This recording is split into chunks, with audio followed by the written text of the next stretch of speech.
제주 가치와 중지를 위한 뭐 정책 담론 이렇게 돼 있던데, 어쨌든 제가 이제 그 아까도 이야기했었지만 8년 동안 의원 활동도 했었고, 그전에는 뭐 학생 운동이나 뭐 시민 운동 이렇게 쭉 해왔었는데, 그러면서 이제 제주가 과연 이제 도민이 주인이 돼서 사는 그런 정말 제대로 된 특별자치도인가, 또 그거하고 또 밀접하게 연결되어 있는 거는 이제 행정체제 문제거든요. 네, 그런 부분들 중심으로 좀 자유롭게 좀 이야기를 나누겠습니다.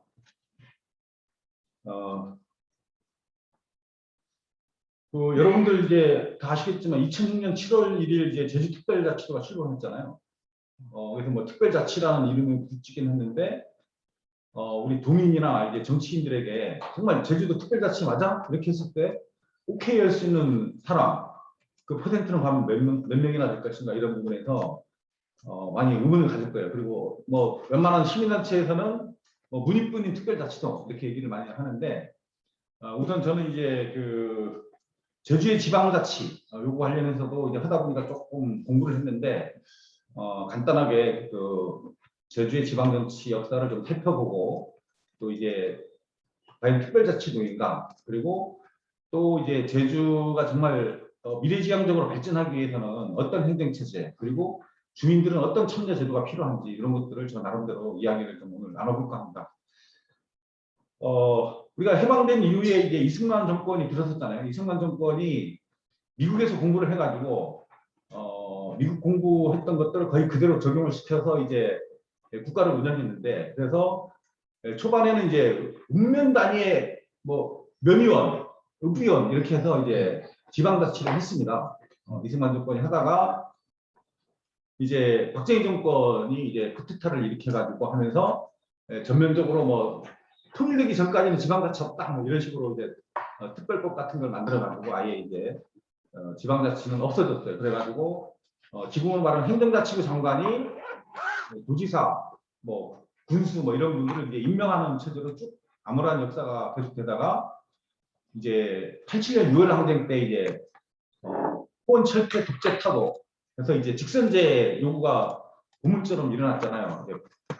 민주화 문제부터 쭉 이제 민주화 운동이 이어지면서 결정적으로 이제 6월 항쟁 때 사실은 이제 그 정치권이 한국 선언을 한 거예요. 그래서 직선제 이제 됐고, 그다음에 지방자치도 하는 걸로, 그래가지고 이제 노태우 대통령 때 1991년도에 30년 만에 지방자치가 부활됐어. 그래가지고 의원들 먼저 뽑았죠. 지방 의원들부터 1991년도에 지방 의원들도 뽑았고, 4년 후에는 이제 1995년부터는 이제 자치단체장도 이제 직접 선출을 해서 지방자치 시대가 개막이 됐습니다.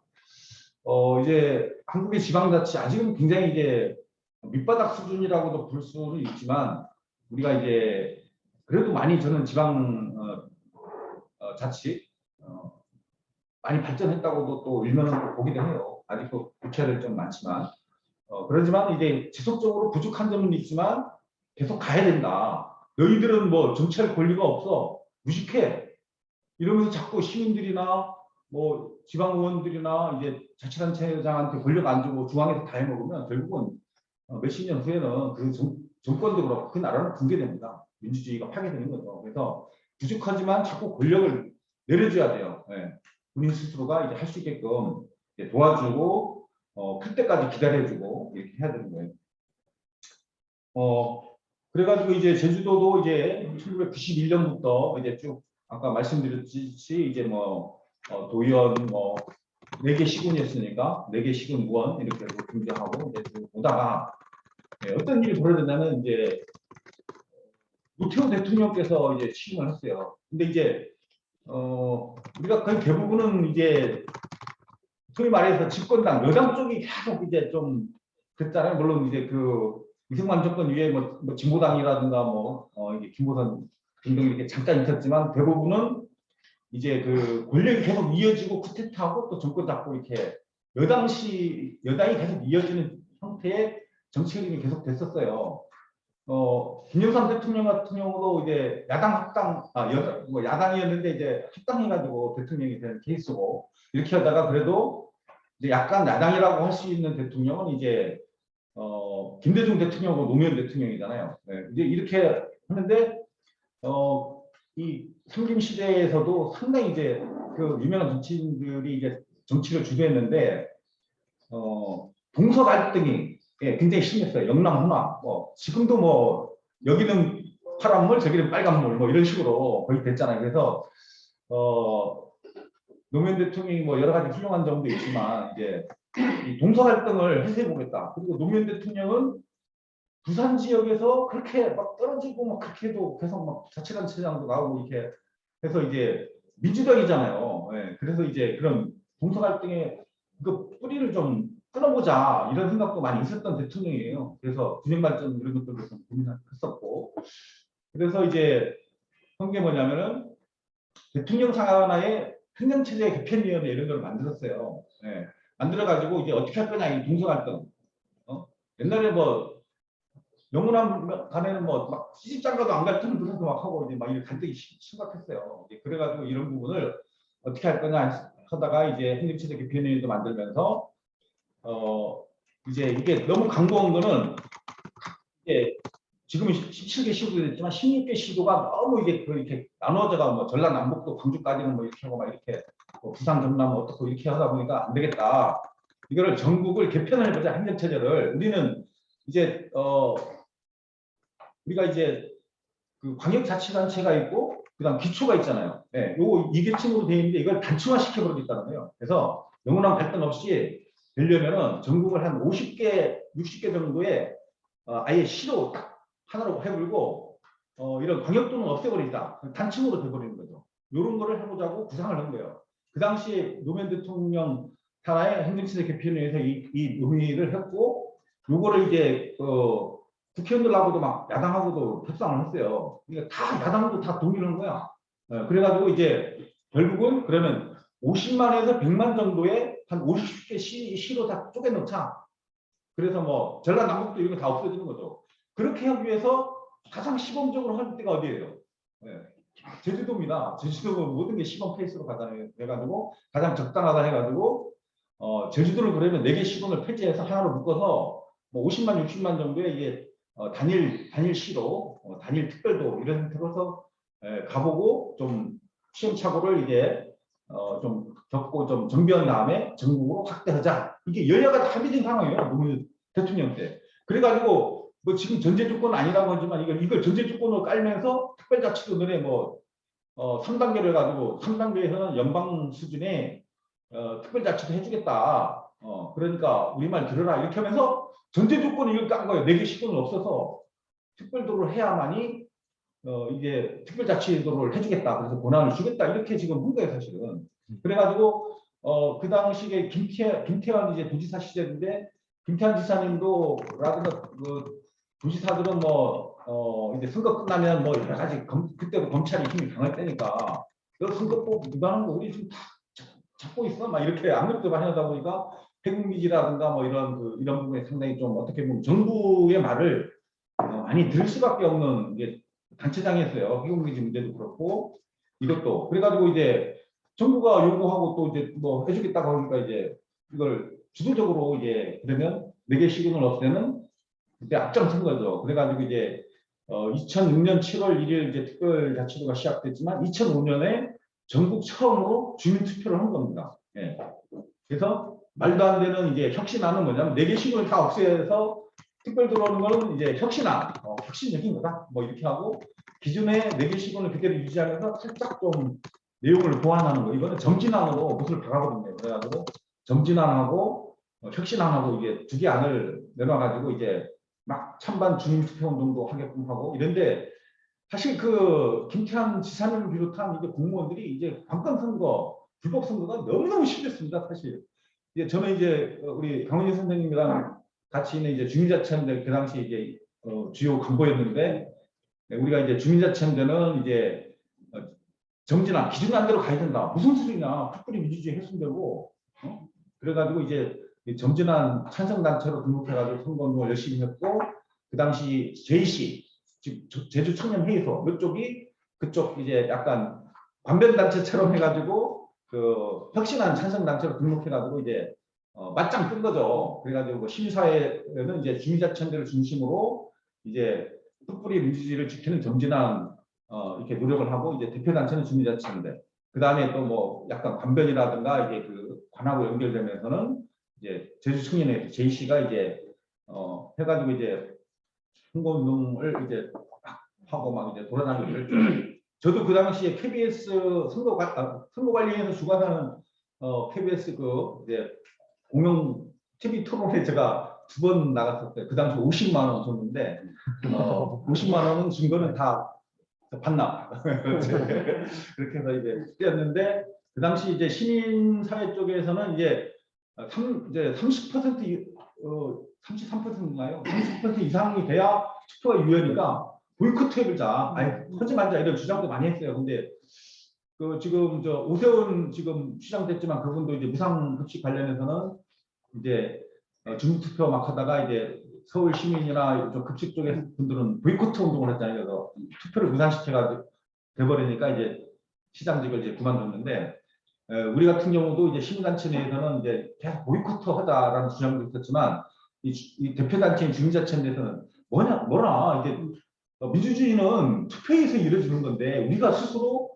민주주의를 부정하는 투표 거부 운동을 보이콧 운동하면 되겠어? 막 이렇게 해가지고 결국은 이제 우리도 선거운동 열심히 해서 투표 참여해서 이제 정전한 해주시오 막 그렇게 하고 이제 아까처럼 건강선거 막 하고 해서 이제 주민투표가 성립이 돼버린 거예요. 그래서 우리가 요건 이상의 이제 뭐가 돼버렸어요. 우리도 막 이제 투표해서 정진안 찍으라 막 하고 또 관에서도 막 투표 독려해버리니까. 그래서 결국은 이제 결과는 제주시하고 국제지구는 이제 혁신안으로 가자. 옛날에 뭐 제주시의원들 같은 경우도 뭐 굉장히 기여를 많이 했죠. 뭐 시의원들이 막 이제 뭐 낮술 먹기도 하고 막 이제 뭐 약간 안 좋은 사건들도 많이 있었어요. 그래가지고 아 이거 제주시의원들 정도는 없어지는 게 낫겠다. 뭐 이런 것들도 있었어요. 그런 것들도 영향이 있고 해가지고 제주시하고 국제지구는 이제 혁신안이 월등히 높게 나오고 또 서귀포시하고 남대지구는 이게 되면 막 소리도 들고 더 힘들다 이렇게 해가지고 이제 정진항으로 가고 이제 혁신안에 대해서는 이제 반대가 높았어요. 그런데 전체 제주도 합치니까 결국은 혁신안이 이제 높아서 특별자치도로 이제 됐어요. 그런데 이제 그 당시 이제 법률 공부를 했던 김양수 제주대학교 교수 뭐 이름이 지금 정확히 기억은 안 나는데 김양수 교수가 헌법 소원을 했어요. 지금 육지지방에서도 뭐 두 개 시군을 합칠 때는 시하고 군이 만약에 합친다 인근이 그러면 다 50%가 넘어야 되는 거예요. 따지고 보면 합칠 때는. 근데 지금 보세요. 한 군데는 북제주하고 제주시 인구 많은 데는 이게 혁신안이 높아. 저기는 또 반대라. 서귀포시 남대주. 근데 이걸 억지로 학조로 합친 거거든요. 그래서 이거 문제 있다. 그래서 이제 김양수 교수님이 헌법소원을 했는데 헌법소원에서도 요 이제 제주도 주민투표는 유효하다, 문제 없다 이렇게 판결이 돼서 결국은 특별자치도가 이제 실시가 됐죠. 그래서 몇 년을 해보니까 그때 말했던 거 그대로 제왕적 도지사가 나온 거예요. 뭐 도지사 한 분이 잘해주면 아직도 잘 나가겠지만 한 분이 못하면 그냥 그 제주도는 폭망이에요. 예전에는 이제 네 분의 시장 군수도 있고 뭐 도지사도 있기 때문에 뭐 시도 한번 찾아가서 이거 좋은 정책인데 한번 해보겠습니다. 하면 시장님이 오케이 이거 할 수도 있고 또 도지사가 오케이 할 수도 있고 이런 부분이 있었거든요. 이제 그런 부분들이 또 옛날 돌아가신 시칠수 군수님 같은 경우는 막 그 국제주군 10만 넘기 위해서도 막 노력도 하고 또 이제 로비를 엄청 잘했어요. 신철주 군수님이 걔가지고 뭐 국비를 엄청나게 받아오는 거예요. 이렇게 있었는데 이런 게 싹 이제 사실은 없어져 버리게 된 거죠. 그래서 가지고 이제 그런 제왕적 도지사 문제, 풀뿌리 민주주의 훼손 문제, 뭐 무지가 많아. 또 이제 접근성 문제. 어디서 뭐 약간 큰 거는 다 도청 가야 되는 거예요. 이런 것들도 그래서 서귀포나 이제 남대주군 분들, 이제 그런 분들은 굉장히 또 이제 애로점이 있고 또 무슨 문제 있으면 예전에 시청 앞에도 가서 데모를 했거든요. 요즘 시청 앞에 가서 데모하나요? 거의 안 하잖아요. 다 도청 앞에 가는 거라. 이거 뭐 데모를 가는 해도 이제 돈 들이고 시간 들이고 가야 되는 거예요. 서귀포시 쪽 주민은. 그러니까 이제 그런 부분도 있고 또 공무원들 입장에서 보면은 그래도 도청 공무원만 막 하고 싶어. 발령을. 행정시라든가 읍면동에 근무하면 이거 뭐 승진 기회도 거의 없고 물론 내부 규정상으로는 뭐 5급이나 이런 거는 뭐 시장이 임명하는 걸로 하지만 내부적으로는 도지사하고 다 협의를 하거든요. 5급 이상만 돼도. 그러니까 권한이 없는 거예요. 그래가지고 이제 행정시나 읍면동 공무원 되면 한마디로 구청에서 다 해놓은 거 그냥 이제 뭐 시키는 대로 하는 이제 좀 수동적인 그리고 정책 예산도 거의 없어요. 도하고 그다음 국가에서 주는 여러 가지 복지 예산이나 이런 그 이제 정해진 예산들을 그냥 집행하는 수준밖에 안 되니까 이게 아이고 아이디어 낼 수도 없고 또 그런 정책 예산 해봐야 뭐 전년 동결 해가지고 뭐 좋은 예산을 쓸 수가 없어. 그러니까 이제 행정시 공무원들이나 읍면동 공무원들은 사기가 아주 땅바닥에 저하되고 어떤 하면 도청 쪽에 가서 조금 승진이나 해볼까 이런 생각만 드는 거예요. 그런 여러 가지 문제점들이 있습니다. 지금 그 전국 공무원 노조 옛날로 치면 민주공무원 노조 지금 제주본부 같은 경우도 우리는 확실하게 지금도 입장은 기초자치단체 부활이다 이런 입장을 갖고 있어요.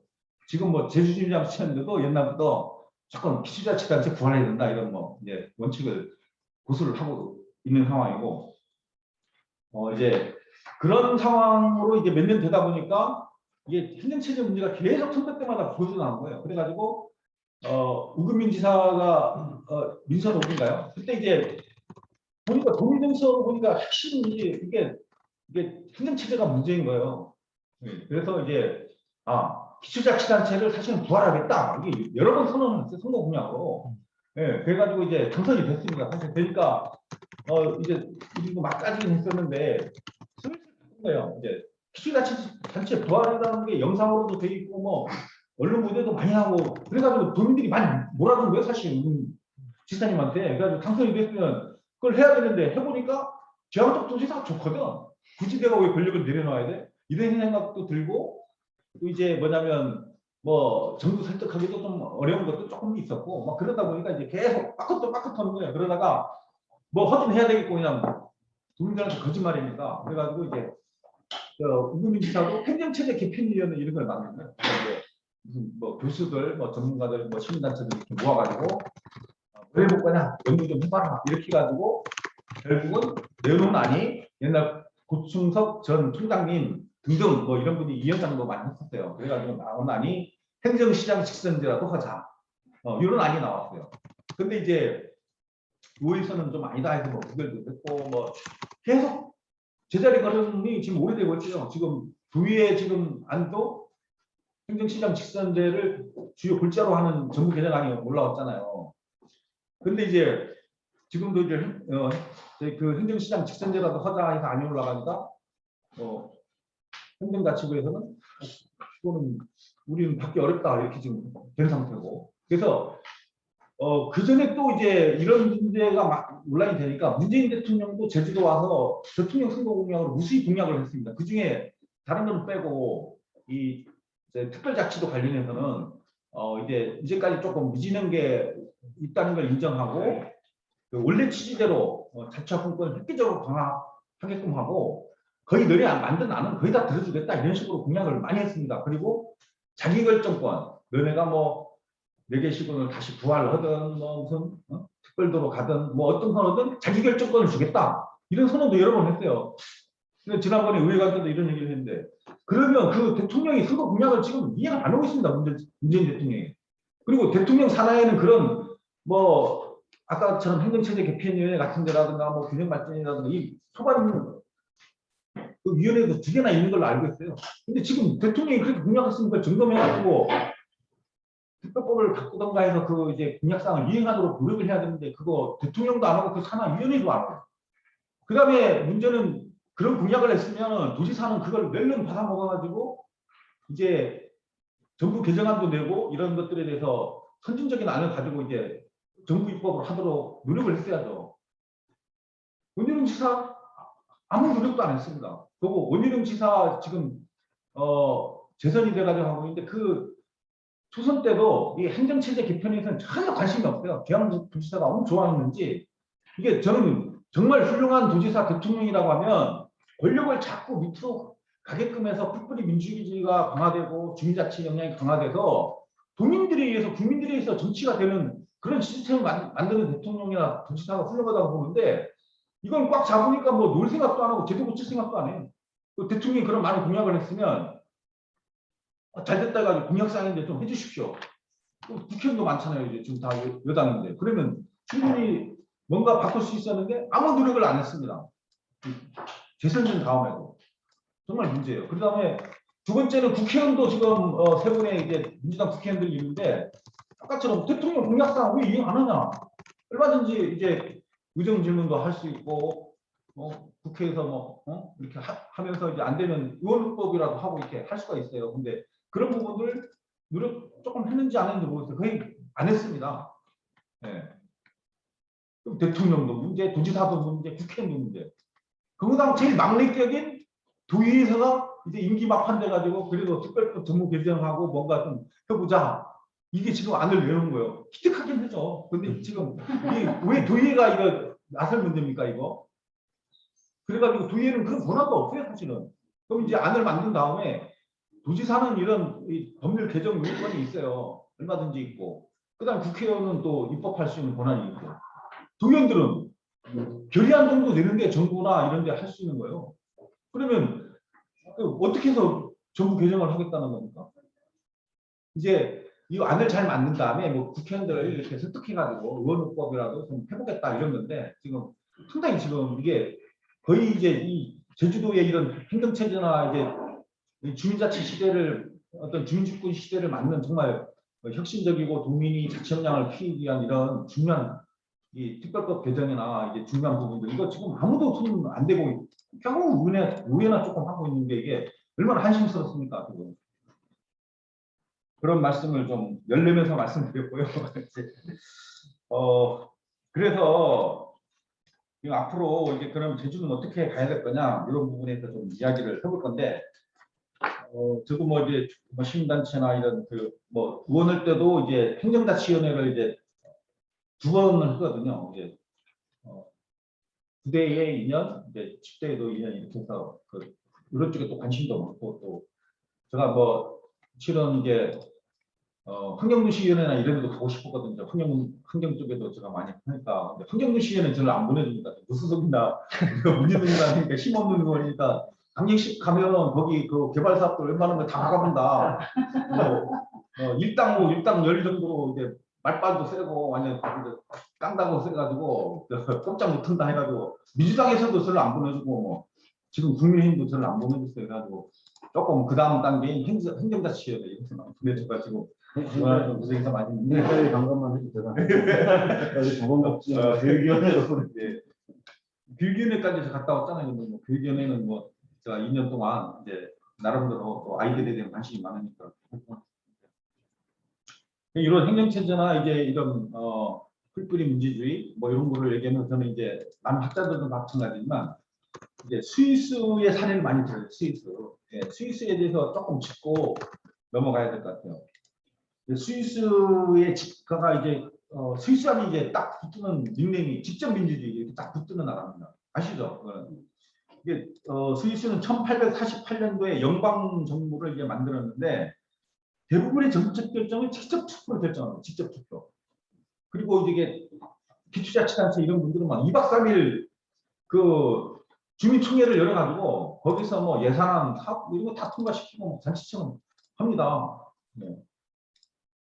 7명의 그 연방 가기가 이제 돌아가면서 이제 수상을 하게 돼 있고, 우리처럼 이제 중간 규모의 지금 광역시도와 같은 이제 26개의 그 칸톤이 있어요. 26개 칸톤이 있고 그 밑에는 2,324개의 꼬민, 그러니까 기초자치단체가 있어요. 네.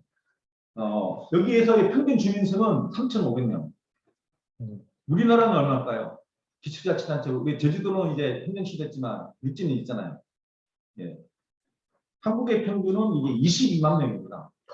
22만 명, 3,500명. 그럼 이제 3,500명 이제 여기 스위스의 호민 같은 경우는 이제 그렇게 되는데 3,500명이면 우리 제주도에서 그래도 가장 작은 인면 수준보다도 더 작은 거잖아요. 물론 우도나 이런 데는 이제 합쳐져 있으니까 그러지만 지금 뭐 안덕 같은 경우도 이제 10,000명이 채 안 되고 뭐 이런 데도 보다도 지금 더 이상 이제 인구가 적은데도 이제 기초자치단체 힘이 빵빵합니다. 아주 빵빵해요.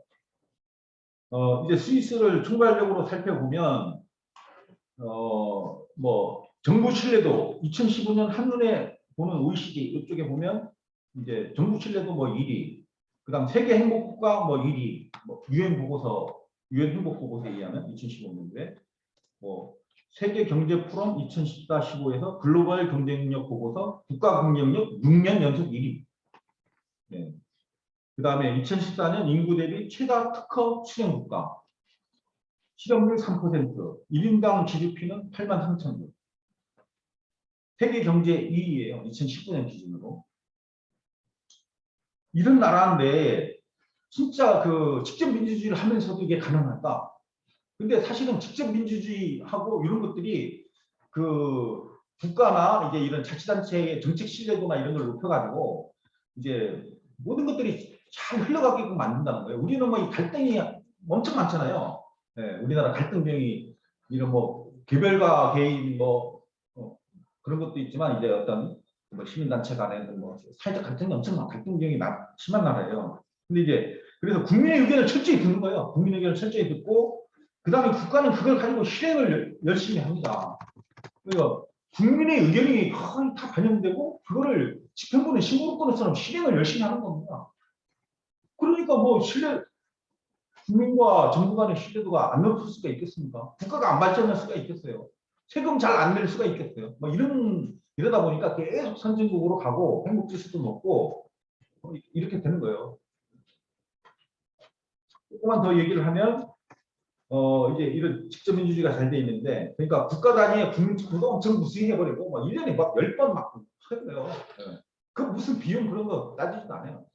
우리는 뭐 주민투표하면 그 비용이랑 그거 시간이랑 뭐 어떤 거지? 이렇게 민주주의를 위해서 그 정도도 투자 안 해요. 네. 근데 이제 국민 10만 명이 현명을 하면 법률을 제정할 수가 있습니다. 국민이. 그리고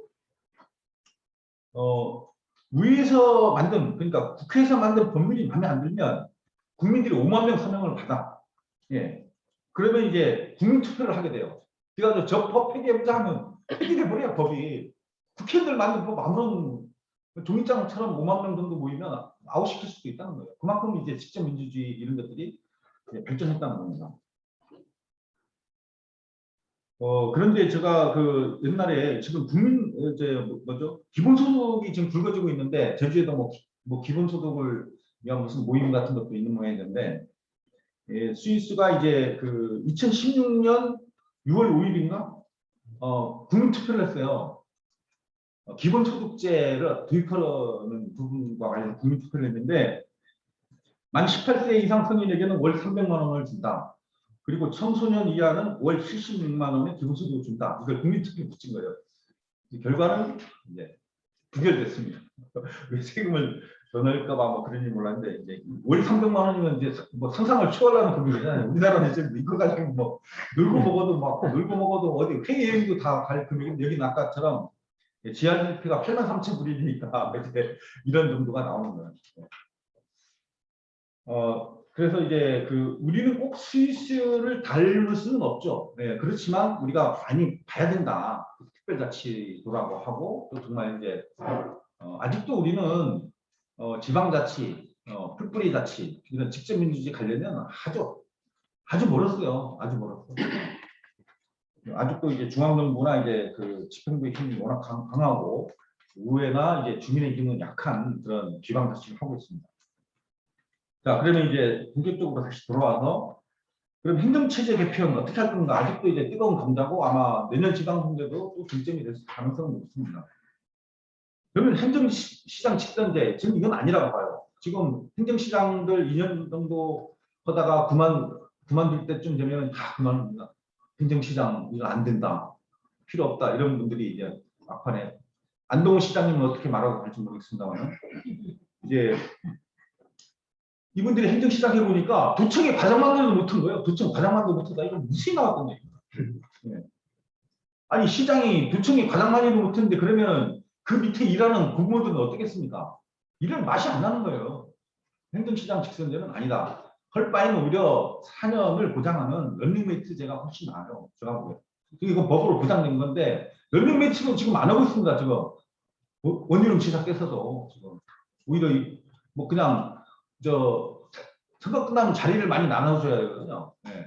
무슨 원장도 시켜줘야 되고 공사사장도 조금 이렇게 선거 공신도 시켜줘야 되고 행정시장도 4년 런닝 매치가 4년 보장해보면 뭐 2년씩 3년씩 쪼개가지고 자기 그 주권들 챙겨야 되는데 안 되거든요. 그러니까 이걸 안 넣는 거예요. 책임 정치를 안 하는 겁니다. 제도화된 건데도 불구하고.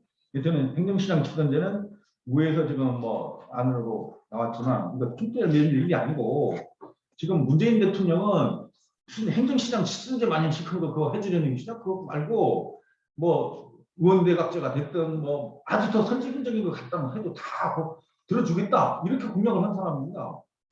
그런데 그 지금 행정시장 직선제는 아주 뭐 마지못해 겨우 빠꾸 터는 그런 수준의 이게 직선제거든요. 말이 안 돼요. 그래서 저는 그 기초자치단체가 당연히 부활되고 민주주의가 발전할수록 권력은 밑으로 주민들에게 가야 되는 거라고 봐요. 그런다고 봤을 때 저는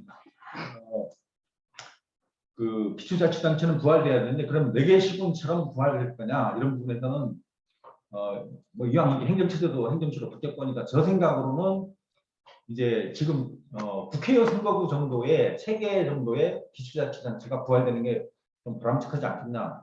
뭐 제주시 동부, 서부, 그다음에 서귀포시 이렇게 해서 뭐 시장 공수 잘하면 또 국회의원도 그렇고 가기도 하고 이제 뭐 다 3개 시가 이제 시장돼야 되겠죠. 뭐 이렇게 좀 완충 구조도 좀 있어야 돼. 지금 도의원들 같은 경우도 3선, 4선 뭐 길거랭이 하는 이런 표현은 좀 그렇습니다만 그런 분들 많잖아요. 시장군수 제도나 기초자치단체가 있으면 좀 그런 거 조금 하다가 좀 경험해가지고 도지사도 올라가고 뭐 국회의원도 할 수 있는 우리 그런 게 아무것도 없잖아요. 이것도 좀 어떻게 보면 우리 도민들도 손대고 우리 저 정치권도 손대요 지금 이게 다 없어져 버리니까. 저도 혹시나 이제 그런 게 있었으면 나갈 수도 있었는데 저도 피해자입니다. 이게 농담입니다. 그래서 이제 기초자치단체는 반드시 부활해야 된다고 보고 우리처럼 지금 거의 50만 가까운 시장이 어디가 한마디도 못하고 행정시장으로 이게 있는 거는 말도 안 되는 겁니다. 말도 안 돼요. 외국이나 어디 가도 다 시장 이런 분들이 뭐 그 책임지는 거예요. 그 지역을. 네. 물론 그 위에 이제 무슨 연방 미국 같은 연방이 있지만 진짜 그 시장의 힘이 엄청나게 막강하고 그 정치력을 발휘하는 게 세계적인 추세입니다. 이게 이렇게 돼야 돼. 뭐 그러니까 아까처럼 그런 부분인데 아까 제가 이제 그 스위스 사례하면서 정말 중요한 거 말하려고 하다가 놓친 거 있어서 아까 이어지는 부분 말씀드릴게요. 아까 이제 꼬민 3,500명, 현재 3,500명 여기서 이렇게 모든 것을 결정하는데 과세권이 어디 있을까요? 과세권. 네, 과세권. 세금을 걷는 권한. 우리나라 뭐 부가세를 해가지고 뭐 술 먹든 뭐 무슨 남의 땅을 사 먹든 다 거기 부가세서 붙이고 해서 세금 잘 걷는 나라인데 우리나라처럼 부가세가 있는 제도는 이제 찾아보기 어려워요. 우리하고 일본인가요? 뭐 그 정도가 있고 나머지 막 우리나라도 부러운데 세금을 잘 걷는다고 그냥 무조건 뭐 한 단계 걷는 다 부가세 막 하는데 이렇게 뭐 하는데 다른 데는 이제 소득이 발생했을 때 세금을 내는 겁니다. 내가 적자를 본 사람은 세금을 안 걷어요. 오히려 적자 보면은 옛날에 너 세금 잘 냈지 그런 나라도 있어요. 너 5년 동안 세금 잘 냈는데 이번에 보니까 너 완전히 부도나게 생겼다. 세금 옛날 잘 냈으니까 이번 우리가 정부가 보상해줄게. 돈도 줘요. 우리나라는 그냥 망하든 흥하든 돈 세금은 계속 받아나가고 이제 잘 지원 안 해주는 나라 중에 손꼽히는 나라인데 과세권이 아까 스위스 말씀드렸는데 과세권이 가장 기초에 있는 꼬민에 있는 겁니다. 3,500명. 거기에서 세금을 다 걷습니다. 걷어가지고 그 기초에서 쓸 거 다 쓰고 그 다음에 일정 부분 있잖아요. 일정 부분은 이제 아까 광역 자치단체하고 정부에 돈을 주는 거예요. 그러니까 힘이 제일 세. 야 정부랑 뭐 광도에서 너네 하는 건 뭔데? 우리가 다 하는데 일들 똑바로 해. 막 이렇게 누가 큰 소리 치냐면 우리는 중앙정부가 큰 소리 치는데 여기는 이런 제일 밑에 있는 꼬민의 대표가 큰 소리 친다. 이렇게 이거고 또 하나는 뭐냐면 토지 이용권, 토지 이용권이 여기 꼬민에 있습니다. 그러니까 우리도 예전에 이제 그 특별자치도가 되면서 도지사가 모든 권한을 행사할 때 행정기지 문제가 불거졌잖아요. 만약에 그게 4개 시군으로 있고 서귀포시장이 그런 토지 이용권의 권한이 있었다 그러면 행정기지 문제는 어떻게 또 달라졌을지 몰라요. 근데 지금 그때는 도지사가 완방으로 모든 걸 갖고 있기 때문에 행정시장은 아무 얘기도 못하는 그런 상태가 된 거죠. 그래서 행정기지도 이게 넘어갔는데 거기도 마찬가지로 예를 들면 뭐 조그마한 뭐 안덕면, 대정읍 여기에서가 모든 무슨 토지에 대한 개발 제한 행위든 뭐 인허가든 다 그 사람이 그러니까 거기서 권한을 갖는다는 거예요. 우리는 지금 뭡니까? 지금 우리는 뭐 주민들도 뭐 꼼짝 못해. 자기네 땅 가지고도 뭐 토지 수용도 다 해버리고 뭐 그런 진짜 엉뚱한 사회에 살고 있는 거예요. 그래서 이제 그 민주주의가 발전되고 진짜 주민주권 시대를 위해서는 기초자치단체는 반드시 부활돼야 된다고 보고 저는 여기에다가 더 플러스로 지금 신영윤 교수님이 계속 주장하고 가는 읍면동 자치. 예. 저는 읍면동 자치 당장이 쉽지 않더라도 시범적으로 좀 할 필요가 있다고 봐요. 시범적으로. 그래서 이렇게 우리 저도 이두이동에 그 도연을 했더니 이두이동이 5만 넘습니다. 도연이 5만 넘어요. 다른 데 가면 10입니다. 예, 쉬예요.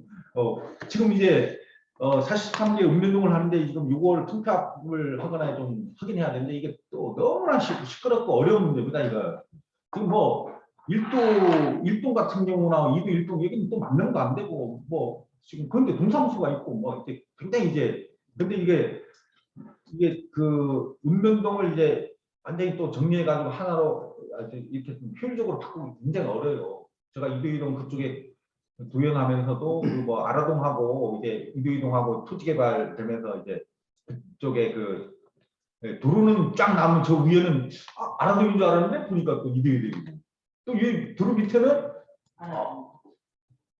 이도이동인 줄 알았는데 아라동이고 뭐 이런 것들이 있어. 막 옛날에 내천 따라서 경계 그거를 하려고 하는데 힘들어서 저도 못하더라고요. 힘들어. 주민들이 막 난 이도이동이 좋은데 왜 강의원이 나서가지고 그거 그럼 그 길로 관련된 행석이 아니라게 막 하고 뭐 힘들어서 안 되더라고요. 몇 년 해도 안 돼요. 그 땅 하나 그 조금 이렇게 바꾸는 것도 그럼 아라동에서 그런 거로 그럼 큰 도로 위에 있는 이도이동의 땅을 다 아라동으로 복속시켜 주면은 그럼 우리도 오케이 하겠다. 근데 그 큰 도로 위에 있는 이도이동 주민들은 나 이도이동 주민들 계속 살거라 왜 아라동 좀 더. 이거 도저히 안 돼. 그럼 이게 읍면동을 이게 다시 이제 분파해가지고 이제 조정 되겠습니까? 이건 막 몇십 년 돼도 안 될 것 같아요. 그래서 이제 지금 계속 그렇게 가고 있는 건데, 저는 이제 읍면동을 자치하거나 준자치로 가야 된다고 봐요. 신용인 교수님하고 거의 전적으로 공감하는데, 뭐 그냥 능력이 있는 사람들, 이런 사람들 이제 동장을 선출직으로 뽑고 권한도 어느 정도 주는 겁니다. 예. 저도 하면 잘해줄 것 같아요. 이동에 만약에 그 선출직 동장 하라고 하면. 네. 그리고 또 그거를 전면적으로 제도를 만들어서 해보면 또 이제 그게 안 맞는 또 운명이 있을 수도 있어요. 그러니까 저는 이제 이런 것들이 바로 특별자치 내에서 유연성을 가져야 돼. 저도 옛날에 그 우리가 행정체제 개편 때문에 이제 뉴욕이 이제 그런 행정시 비슷한 게 있거든요. 보로라고 6개의 보로가 있어요. 뭐 퀸스보로 무슨 보로 해가지고 벤치마킹 갔다 오고 그 옆 동네인 뉴저지주도 갔다 왔는데 거기는 한인이 좀 많이 사는 사회예요. 네. 근데 이제 5만 명밖에 안 돼요. 거기는 미국 같은 경우 다양한 민주주의가 되는데 만약에 이제 인구가 한 20만 대 기초자치단체가 근데 불편하다 이거 주민 접근성이 떨어지고 그러면 예를 들어 한 6만 명, 7만 명이 이제 그 우리 동네에 이거 기초자치단체 하나 만들어 보자. 그럼 이제 주민투표를 해서 결정되면 그냥 가는 겁니다. 20만이 같이 뭉치고 살고 싶고 막 하는 거고 자율권을 줘. 네. 그래서 거기도 이제 인구도 5만밖에 안 되는 이제 뉴저지주의 작은 이제 카운티를 이제 거기도 벤치마킹을 갔는데 거기 의원이 지금 옛날에 우리 시군 의원들 5명, 6명 했잖아요. 거기도 6명, 7명이에요. 네. 근데 그분이 월급이 있냐? 월급이 없습니다. 수당식으로는 수당도 엄청 안 돼. 제가 그때 거의 한 10년 전에 간 건데 약간 한 20만 원 정도 우리나라 같으면 20만 원, 30만 원 받아요. 근데 이분들은 다 직장 다닙니다. 해가지고 저녁 때 회의를 해요. 의사당도 한 이 정도밖에 안 합니다. 뭐냐 사무실 하나 수준밖에 안 해요. 근데 고난은 엄청 세요. 자치경찰 한 명을 줄 거냐 말 거냐 딱 의회 의결 거쳐야 돼요. 엄청나게 힘은 세. 근데 월급은 20만 원, 30만 원? 기름값 수준밖에 안 받아요. 근데 이분들이 다 그래도 의원입니다, 의원. 거기에 모든 그 카운티 일어나는 걸 다 결정해. 그 시장 불러면 질의응답도 하고. 근데 다 퇴근해가지고 저녁 7시, 8시 때 회의를.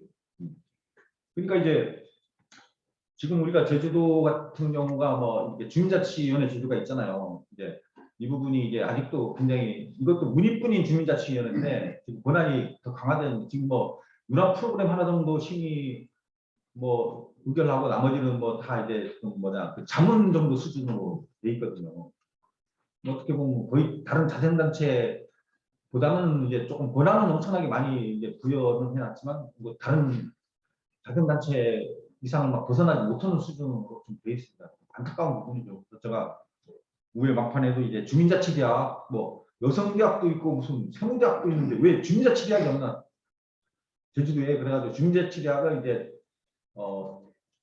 반드시 개설해서 우리 주민들이 공부를 해야 된다. 이래서 이제 개설해가지고 우리 강원진 선생님도 저랑 같이 그 일기 운영위원도 같이 하고 있는데 1억을 예산을 이제 반영을 시켰어요. 그러니까 공무원들도 좋대. 그래가지고 지금 이어지고 있습니다. 6개월 단위로 이제 조금 깊이 있는 교육도 하고 주민자치위원이 되려면 몇 시간 이상의 소등 교육을 받아야 되는데 거기 수료하면은 이제 받은 걸로 되고 이렇게 근데 좀 더 강화될 필요가 있어요.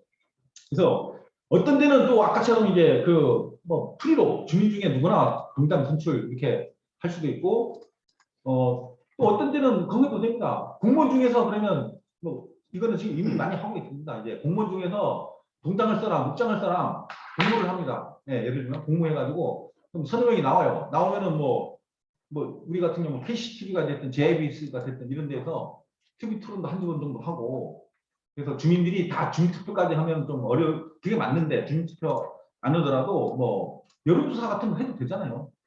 한 500명, 1000명 이렇게도 하고 해서 이렇게 다양한 방식으로 읍면동도 자치 내지 준자치 이런 거를 할 필요가 있다.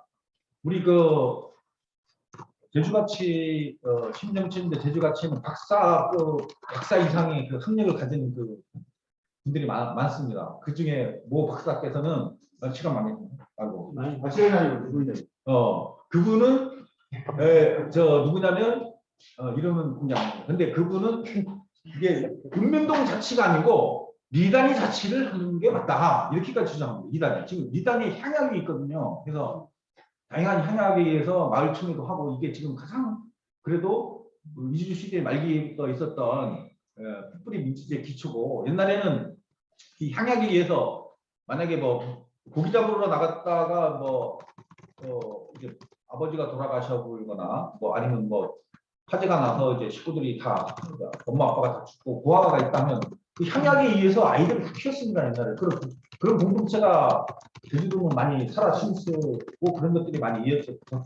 지금 많이 없어졌지만 그럼 마을 시민들이 혼자는 이 아이 너네 집에 데려가면 키워 아니면 거기 야이는 약간 크니까 먹을 거 계속 돌봐줘 이런 거 다 그 마을에서 이렇게 키웠단 말이에요. 그런 향약 훌륭한 물론 지금 향약이 저도 이제 조금 다 받아가지고 분석을 해봤는데 아주 좀 약간 여성의 제한 있는 것도 있고 지금 고쳐야 될 건 많아요. 선진적으로 좀 바꿔야죠. 바꾸되 지금 함동 이장님이나 뭐 좀 이런 데는 지금 엄청 뭐 힘들잖아요. 예산도 많고 그래서 그런 데도 약간 뭐 자치를 해야 된다. 이게 그러니까 리단이 자치를 해야 된다 이런 주장도 있어요. 사실 그런 수준에 있는 마을도 있고 그런 말씀 드리고 아까 얘기했던 30분 얘기했는데 저도 하다 보니까 말이 많아요.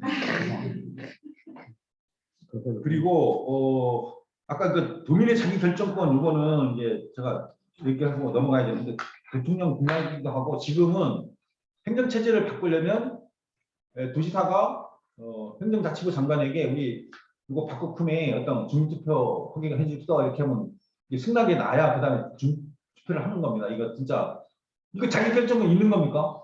없는 겁니다. 지금 정부와 국회에 권한이 있지 우리 자기 결정권 없어요. 국민들 특별자치라고 해도 지금 특별법 제 8조 2항에 보면은 그렇게 나와 있어요. 이제 주민투표를 실시할 경우는 이제 도지사가 행정자치부 장관에게 뭐 약간 승낙 비슷한 거 얻어가지고 주민투표를 실시하는 걸로 되는데 저는 요거를 빨리 옛날부터 권한 가져와야 된다고 했거든요. 다른 거 특별법 개정 안 되더라도 그럼 그 다음에 마음대로 할 수 있잖아요. 그래서 저는 이번에도 제주같이에서 이제 그 특별법 개정 의견 부의에 낼때 요걸 가져야 된다고 하면서 우리가 이제 도지사는 행정체제나 이런 거를 뭐 행정구역위가 바꿀 때는 도의의 동의를 얻어서 주민투표를 붙일 수 있다. 도지사의 권한으로. 그리고 할 때는 행정자치부 장관의 뭐 승인이나 이런 게 아니고 약간 협의는 해야 된다. 이런 거 놔뒀고 그다음에 통과되면은 행정자치부 장관은 이 주민투표 결과를 어떻게 보면 경로에 시행해요. 적극 지원해서 이거를 잘 이행되도록 해야 된다. 이런 거를 이제 특별법 조항에 넣자 이렇게 주장을 했었습니다. 이게 좀 빨리 돼야 된다고 보는 거고요. 그다음에 이제 주민이 정말 그 주인되는 자치 역량이 중요합니다. 주민들이 똑똑해야 돼요. 물론 지금 안 똑똑하다는 건 아닌데 더 특별자치 핵심은 주민들이 권한이 되고 주민에 의해서 그 어떻게 보면 정치가 이루어지는 그런 사회가 돼야 진짜 특별자치돼요. 그래서 이렇게 되면 나중에 그럽니다. 야 도지사 안 넣다니 리얼하게 뭐 의원은 이건 안 넣거다 형님 없어 동생 없어 이렇게 되는 거예요. 유럽에도 그런 나라 많아요. 그래서 봉사를 하는 거지 이거 뭐 우리처럼 뭐 목에 힘주고 되면 막 이렇게 하려고 안 합니다. 그렇게 도민들이 의식수준이 워낙 높아지고 자치력량이 강화되면 그런 사회가 오는 거예요. 아유 형님 없어게 다 안 넣고다게 막 이런 게 나오는 거죠. 이제 그런 부분이 좀 돼야 된다고 보고요.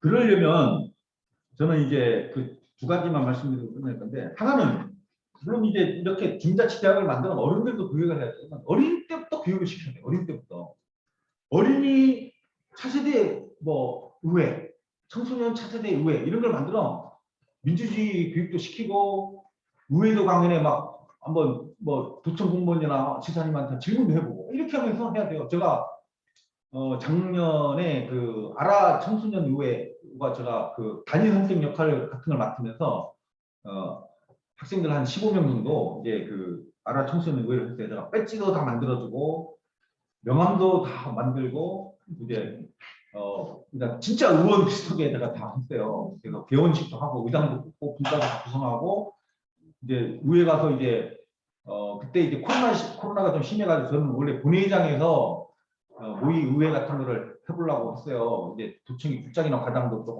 제가 조금 인맥이 아직도 좀 있으니까 좀 불러가지고 하려고 했는데 코로나가 심해서 이제 우리 의사당이나 이런 사용은 좀 어렵고 해서 이제 이게 교육청 예산으로 하는 그 사회적 기업에서 예산 받아서 그런 사업이라서 이제 교육청하고는 조금 얘기가 돼서 교육상임위원회실에서 했고 교육청에도 이제 그 담당 과장 두 분을 이제 불러서 학생들하고 질의응답을 시켰는데 뭐 과장님 두 분이 막 땀 빨빨 흘리면서 대답하고 나중에 야 청소년들 수준 엄청 높은데 우리 땀 빨빨 흘렸습니다.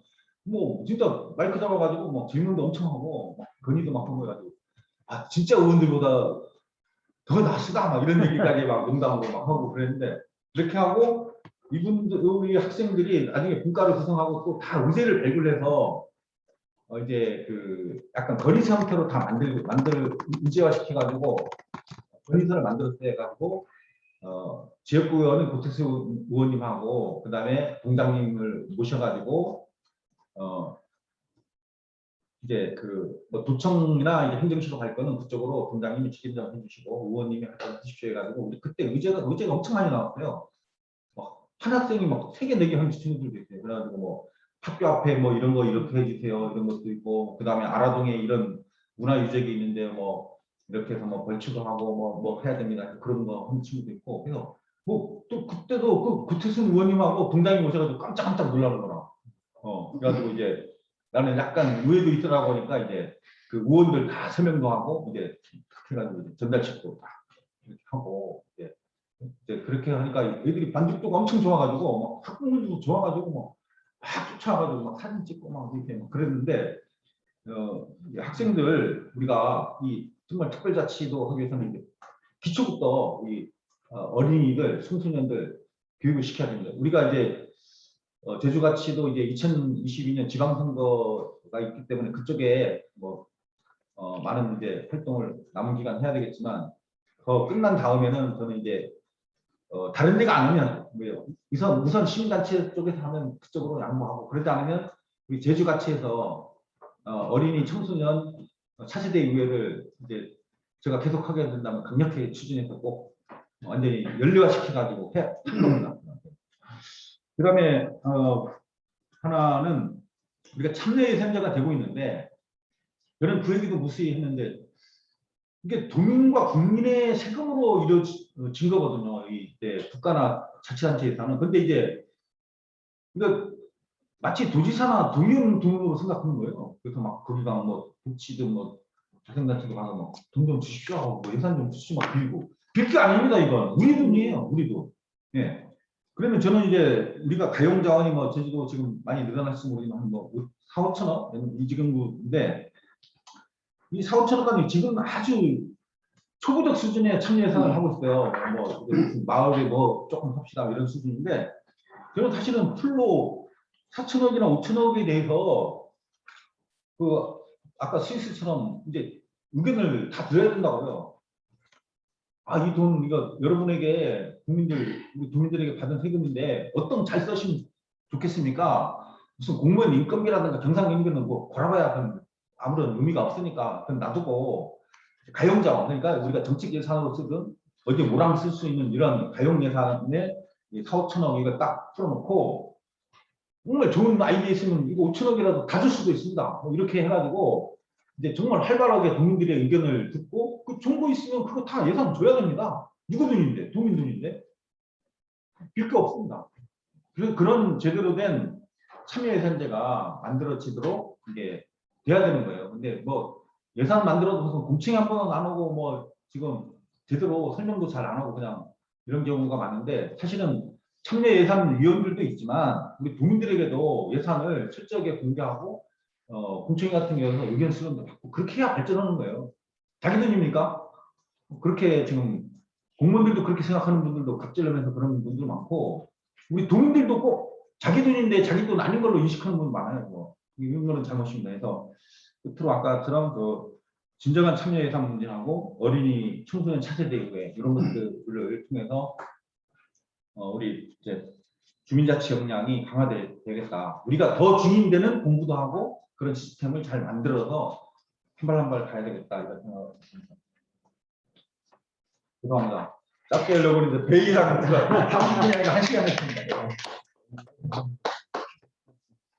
본인이 알고 있는 분야 중에 10분의 1만 하신 것 같고요. 궁금한 게 좀 있을 거니까 알아서들 자연스럽게 뭐 질문하시고 응답하시고. 담배 안 피우죠? 10분이요.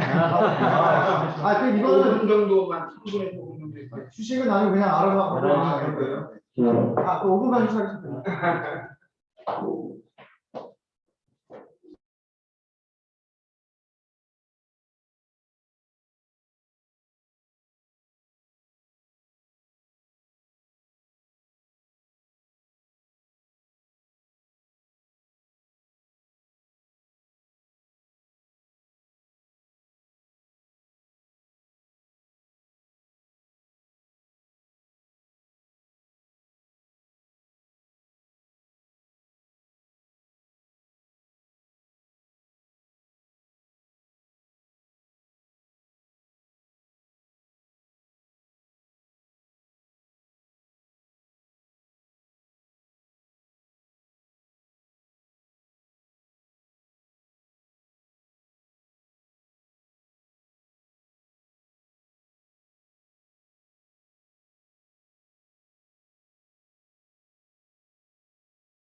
그녀지가 성산화 수산마을이면 수산마을에 뭐가 있고 이건 꼭 지켜내야 되는지 이런 거에 대한 고민이나 생각이 있어야 그게 나오겠죠. 그렇잖아요. 안 나오죠. 저도 그 얘기 지난번에 이제 그